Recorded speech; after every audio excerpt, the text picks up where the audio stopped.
Aaron and Melissa here for TruthStreamMedia. Hello, everyone.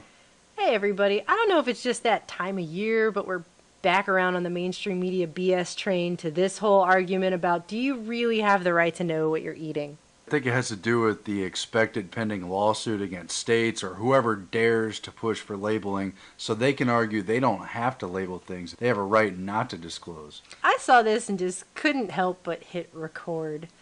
Up at the Motley Fool we have, do Whole Foods customers really have the right to know about Monsanto foods? Question mark. Because grocery shopping should be like going through a carnival funhouse in the dark, walking over broken glass. You know, people with food allergies and seriously compromised immune system and everything. And people should just shove random foods in your mouth and not even know what food family No, they come from. that's how I think everyone should eat. We should just all blindfold ourselves and just be like, I don't know what I'm eating. What the hell? We have the right to know what's in our food. This is... I don't even know how people make these arguments, but here's this guy. It's proprietary, and like Grandma baked this... it in her kitchen. Food should be a total mystery. Don't you want to be surprised by the flavor? Oh, God. Okay, so he's talking about how at Whole Foods they've decided to completely label all GMOs, and it says, the policy certainly reverberates with the anti-GMO community that targets biotech seed and agricultural sciences firm Monsanto Company, and it's a smart business decision, although I think it only works to foster consumer mistrust in science and biotechnology. What? Isn't that just an amazing repeated propaganda line, the idea that not knowing what's in your food is better because you don't want to know? That would confuse you. Ignorance is bliss. Consumer mistrust? I mean, because, you know, when I want to trust something, I want to know as little about it as possible. I don't want to know anything about it at all, in fact. That fosters the most trust, is when a company doesn't tell me jack. That's when I'm like, you know, that's a company I can trust. Here's my money, feed me crap. Like, this is ridiculous. What? So Whole Foods, as you may know, became the first grocery chain to say, we are going to label all the genetically modified foods within 5 years. But you and I know, Melissa, from our research, that they didn't even want to because they have tons of food on their grocery shelves that contain those ingredients. Yeah, they do. Despite their organic, nothing artificial ever image. But they got pressured into it by activists and by their own consumers. So like, all right, but we're going to, you know. Well, that's what happens when you charge people $8 for a bottle of salad dressing. They expect something from you in return, like, oh, I don't know, transparency. Because guess what? That fosters trust.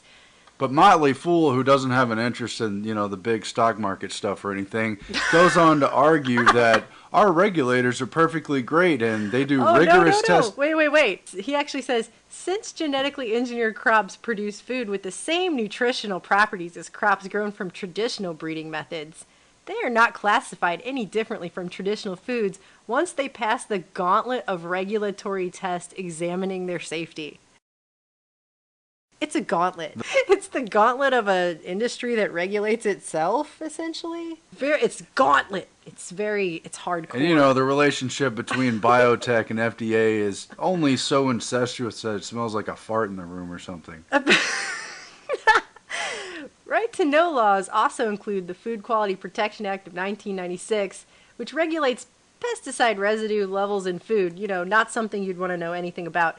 Despite popular belief and misinformation, not all biotech seeds are engineered to produce and resist pesticide, though numerous varieties do, however, such as Monsanto's now infamous Roundup Ready soybeans and corn. You know, the Roundup Ready soybeans and corn that's basically 90% of the corn and soybeans in this country. But shouldn't they be labeled? Not quite.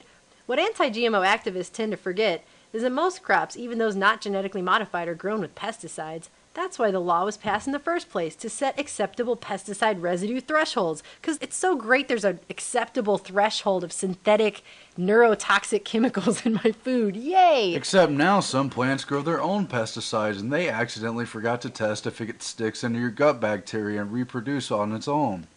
Well, I like to know all about this pesticide. Let's go on over to Natural News so we can look at some of the studies on glyphosate. Oh, look! Glyphosate toxicity to humans, an overview. How about Roundup, the sneaky and cheap contraceptive hiding in your food? How about the facts on glyphosate, Satan's molecule? How about the EPA massively increasing the allowable herbicide levels? Wasn't it more than 3,000%? In some cases, it was more than 3,000%. And it was also increased in animal feed as well, way more than in our food. And those are the animals that people eat. So, yay for that. But again, you don't want to know. Nobody wants to know. Do you really have the right? You don't want to know. It's just going to foster mistrust for you to know. You can't handle the truth. I mean, why would we want a long-term study when we're all living in one? You're very comfortable, sheeple. If they didn't love you, they wouldn't feed it to you. Okay, one final statement I just want to make here, okay?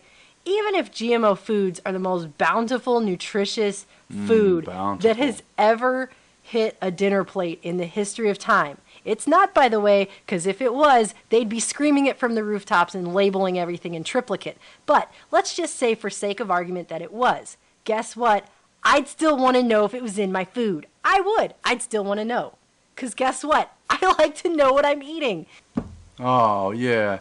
Then there's the whole thing about how it's accepted as totally equivalent to other foods. That's why the FDA gave it generally recognized as safe GRAS status, to deny further testing. But those who have done testing have been totally marginalized, and they act like those people don't exist and that they haven't identified some pretty severe risks with the GMO foods.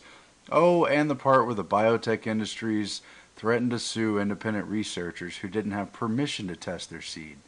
I have a feeling that the FDA would say that a bag of broken glass was GRAS, okay? I have yet to see something they've said was not GRAS, okay? Go find me that list. It's probably easier to read. I've interviewed too many people. This stuff is troubling. I've done enough homework to know I'm not at all comfortable with this. Well, just remember, being in the dark fosters trust, okay? You don't really have the right to know what you're eating.